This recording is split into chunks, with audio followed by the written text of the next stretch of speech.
Hey folks, this is Cindy. Thanks so much for stopping by. I am back today with the final video in the three-part card making series where we have been focusing on building scenes. Today's video is about how we're going to finish off the scene that we have created in the last two videos. The bonus about making cards like these is it doesn't take a whole lot to add in those final touches because we have so much going on that the eye can't necessarily focus on everything, so we don't need to worry about everything. In fact, you could stamp a sentiment on the front of this and call it a day, and that would be just fine. If you watched the first video in this series, you will have noticed that I actually did have the sentiment stamped on my plan. And at this point, I was still considering doing just that. And then as soon as I laid the stamp on there and I eyeball it some more, I decide that I really want to kick this up a notch. If you're done with the whole process, then just walk away. You could even take the sentiment off and put it on a card panel right now, and it would be just fine. I decided to go with a background or make my own background because not only did I want to play with some W+9 inks, but I really enjoy making my own patterns, and ink blending is probably one of my second favorite things to do, which is why you see them in my videos all the time. So I have my counter masked off because I don't want to do any ink blending there, and I'm using W+9 Wild Mango ink with a Ranger mini ink blending tool, and I'm just putting a light layer of this color on there.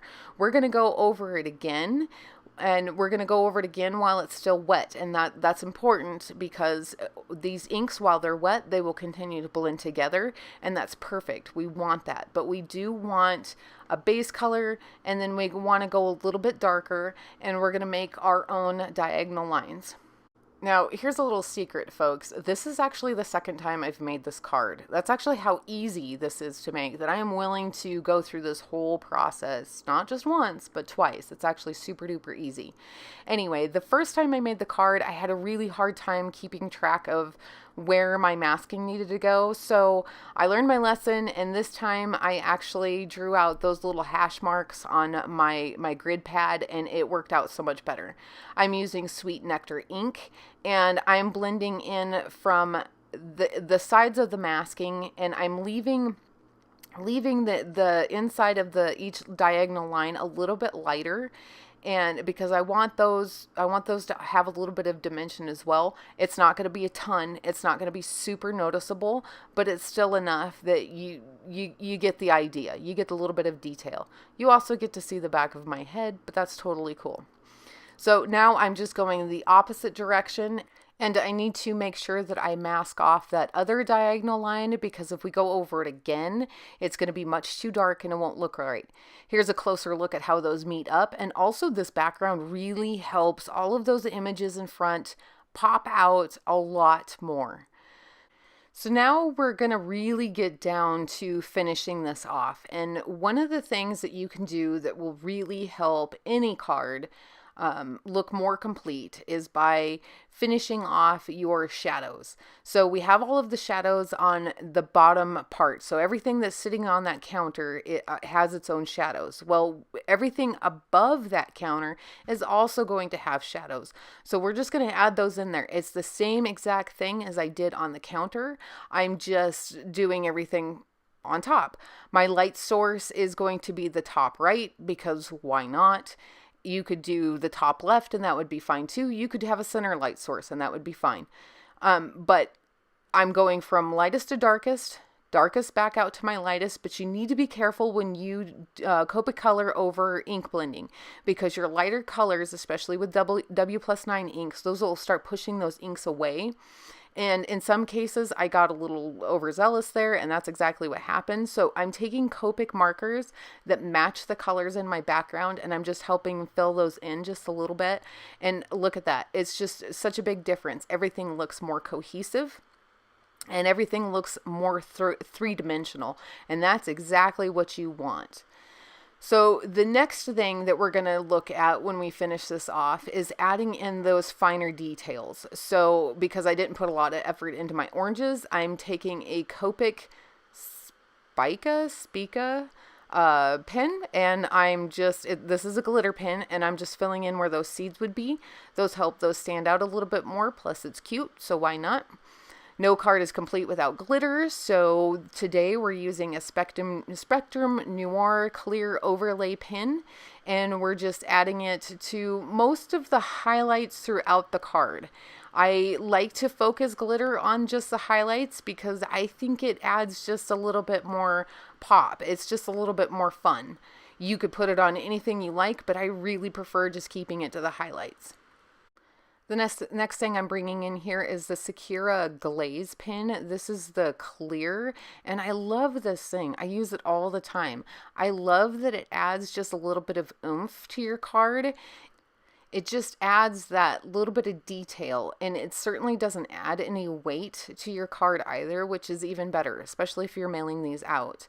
Plus, because it's a pen, it's easy to use, and it doesn't take up a lot of space in your stash. I thought about using the Sakura white souffle pen, and then I changed my mind and went with the Uniball Signo white gel pen. And I'm just adding this to a few highlights on the card. I'm not getting super excited with it. I did want to reinforce those highlights on my jar, so I did make sure to go just inside the edges on both, so it makes it look like the jar has a reflection on it. Now I'm going back in with that Sakura clear glaze pen, and I'm going over these stars. Again, that because it's a pen, it is so fine, I can do that with this. And it helps those stars stand out a little bit more. And then after I got done with these, I decided that I wanted those little sticks that are holding up those banners to have a little bit of dimensions to them as well. So maybe make them look a little bit more plastic, because I couldn't do a whole lot of coloring. They were too itty bitty to make them look super detailed. So this really helped finish that off. Now I'm going to bring in my Sakura glaze pen in black, and I'm going to reinforce the little eyes on my elephants. Now the trick with these pens is if you want to get it like a perfect dot, you just hold it straight up and down and press down on it just a tiny bit. Sometimes I hold it there a little bit longer than what I should, and the things get a little bit larger than what's necessary, but it generally works out well. Once you use it a couple times, you kind of get used to it, and look at that.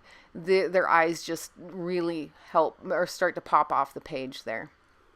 Okay, at this point, you could really call it good here, ladies and gents. It's absolutely not necessary to continue any further. I just decided that I wanted my little elephants to have sparkly ears because all elephants should have sparkly ears. And then also I was looking at those oranges and I felt like they hadn't gotten enough attention, so I decided to go back over those.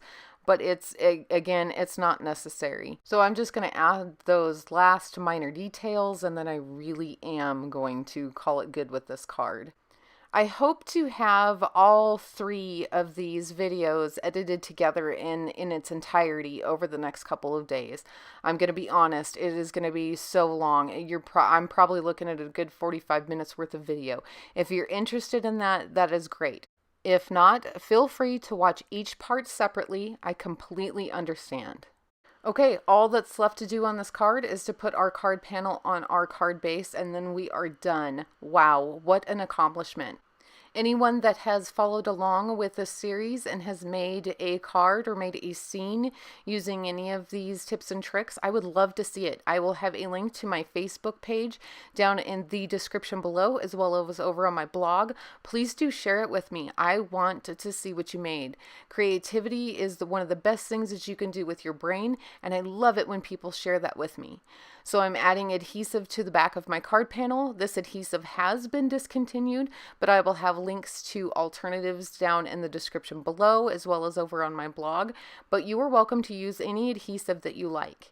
I have my Nina Solar White cardstock cut down to 8 by 9 inches, and I have scored it at 4 inches. I just reinforced that fold with my bone folder. Now I'm carefully lining my panel on top of my card base. I want to make sure that I have this nice and straight. I'm sorry you can't see all of it, but I needed to get my head over it to make sure I did get it on straight. I've ruined many a card by not getting my card panel on there straight, and it's always a bummer. Okay, so the last thing I'm actually going to share with you is I don't always put sentiments on the front of my card. I don't think that they're always necessary. I really like my images to speak for themselves, and I don't think that sentiments necessarily always go with that. And also, if I have to take the time to struggle to figure out where I want that sentiment, then it's just not worth it to me. I'll put it on the inside, and that's fine. I'm using W+9 black dye ink to stamp my sentiment. This dye ink is brilliant for sentiments. It is crisp, it is black, it almost always stamps perfect the first time, and I really enjoy using it. I use it frequently for sentiments inside my cards. And look at this. It's perfect the first time. I don't even have to worry about restamping it, and I didn't use a stamping tool. So this is where we started, and this is where we finished. That's it. It was a little bit of time and a little bit of patience and some masking, and look at all the different layouts I came up with. I love to think outside of the box. I love to put things together that you normally wouldn't think of, and masking can create this whole other realm of possibilities in card making, so please don't shy away from that. Okay, so be sure to subscribe to my YouTube channel, as well as head over to my blog for more details and links. As always, I hope you enjoyed my card today. Thanks again so much for stopping by. Until next time.